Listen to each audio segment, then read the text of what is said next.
Bueno, primero que nada, hola maestra, esta es mi presentación de Derecho Penal, es un cuento y pues aquí va, adelante. Bueno, primero que nada presentarme, mi nombre es María Guadalupe Núñez y estoy presentando un cuento para Derecho Penal. El cuento se llama El juicio de la justicia, la historia de un hombre y su redención. Hace muchos años, en una pequeña ciudad rodeada de montañas, se encontraba un hombre llamado León. Un ser de carácter fuerte pero de decisiones erróneas. Su historia era la de un joven que había crecido entre la indiferencia de una sociedad que solo le ofrecía castigos y nunca oportunidades. Con el tiempo, su vida se fue sumergiendo en un ciclo de delitos menores que lo llevaron a una condena. En su juicio, enfrentó una mirada implacable del sistema, uno que, según los pensadores de la penología, estaba basado en la aplicación de penas, no solo como castigo, sino también como medio para alcanzar el orden social. Pero, ¿realmente la pena estaba orientada a la rehabilitación o simplemente a la eliminación de aquellos que no encajaban? El sistema y la pena. León, al igual que muchos otros, fue juzgado bajo la mirada de la penología, ese conjunto de ciencias que estudiaban la pena, su ejecución y su impacto. En su juicio, se habló sobre los fundamentos de la pena, sus objetivos y la finalidad de castigar a quien infringe la ley. Según Bernardo de Quirós, la pena no solo era un acto de justicia, sino una reacción social ante el delito, una forma de restaurar el orden. Sin embargo, la reflexión de muchos expertos, como Eugenio Cuello, cuestionaba si realmente el sufrimiento era la única forma de lograr la redención del delincuente o si el castigo debía ser oportunidad de reforma. León sabía que la pena podía tomar diversas formas: intimidatoria, correctiva o eliminatoria, dependiendo de su peligrosidad. En su caso, como un hombre joven no era un ser irremediablemente corrompido, pero se había cometido actos que afectaban el orden social. Así que el juez evaluó su futuro, no solo bajo la gravedad de su delito, sino también bajo la posibilidad de su reintegración a la sociedad. El sentimiento de justicia. Para el juez, la cuestión era compleja.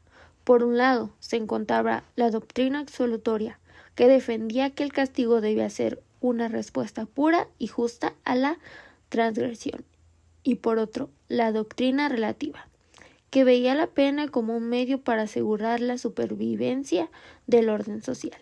Sin embargo, como pensaba Eusebio Gómez, en muchos casos no había una respuesta simple. La pena debía ser algo más que un castigo, tenía que ser un proceso de redención, una oportunidad para que el hombre pudiera cambiar. León fue condenado a una pena de prisión, pero no sin una posibilidad de futuro, como indicaba el artículo 90 penal. Si se comportaba correctamente, podría obtener una condena condicional, lo que suspendía la pena privativa de la libertad a cambio de un comportamiento ejemplar. León veía esta oportunidad como una luz al final del túnel. Sabía que debía demostrar que podía reinsertarse en la sociedad. La libertad preparatoria era un paso más cercano, pero no dependía solo de su comportamiento, sino también de su voluntad para reparar el daño causado. El debate sobre la pena de muerte. Mientras León reflexionaba sobre su destino, escuchó de otros presos los ecos de un debate más grande: la pena de muerte. Algunos, a favor de su reinstauración, argumentaban que ciertos delitos lo justificaban, pero el pensamiento de González de la Vega, que denunciaba el abuso de autoridad y el derramamiento de sangre, resonaba fuerte en la mente de León. ¿Era correcto que el Estado tuviera el poder de arrebatar una vida, aun si el delito cometido había sido grave? Según los estudios de Carranca y Trujillo, la pena de muerte era inmoral e injusta, una medida que no podía ser aplicada a los más vulnerables, a aquellos olvidados por la sociedad. León llegó a la conclusión de que, aunque el sistema era imperfecto, debía existir una fuerza moral detrás de la justicia. el no matarás no solo era un mandamiento religioso, sino una norma que debía prevalecer sobre cualquier justificación política o social. La pena de muerte, pensó, no solo soluciona nada, no regeneraba al culpable, solo perpetuaba el ciclo de violencia. La conmutación y la esperanza. Con el paso de los años y tras varias intervenciones, León fue incluido en un programa de conmutación de pena, tal como lo permitía el Colegio Penal en casos excepcionales.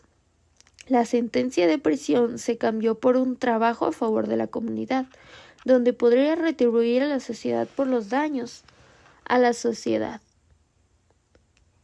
El proceso de individualización de la pena había sido esencial, pues al tomar en cuenta su comportamiento y su voluntad de reparación, se le otorgó una nueva oportunidad.